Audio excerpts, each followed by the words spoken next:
Si la langouste de belle taille se paye facilement 140 nouveaux francs dans les bons restaurants de la capitale, le kilo de bouillabaisse, de loup ou de dorade atteint péniblement 4 ou 5 francs achetés directement chez le pêcheur.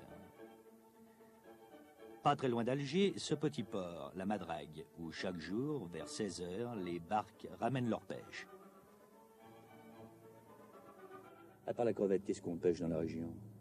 Eh bien, un peu tout, rouget, merlan, enfin, crevette blanche aussi, rouge, tout, sépia, enfin, un peu de tout, quoi.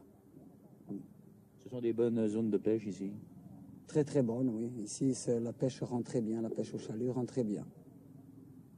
Avant la guerre, vous étiez combien de pêcheurs européens dans la région?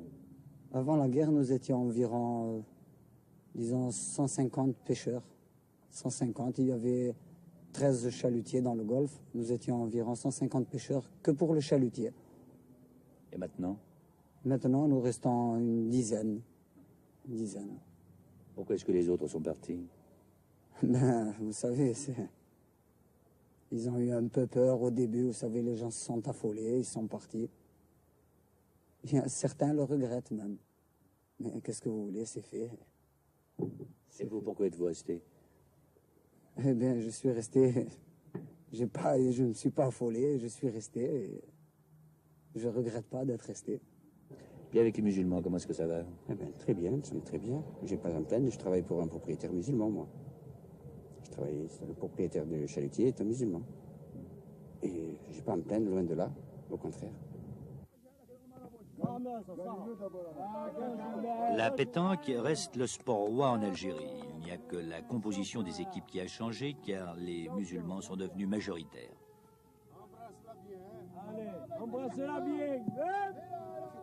Aïe, aïe, aïe, aïe.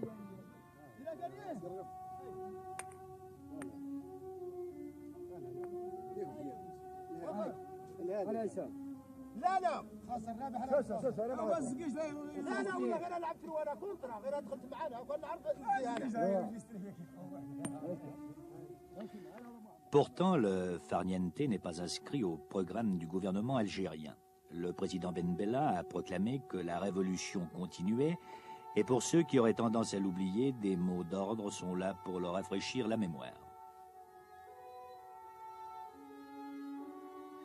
Mais il faut bien reconnaître que les slogans sont plus variés que les occasions de travail.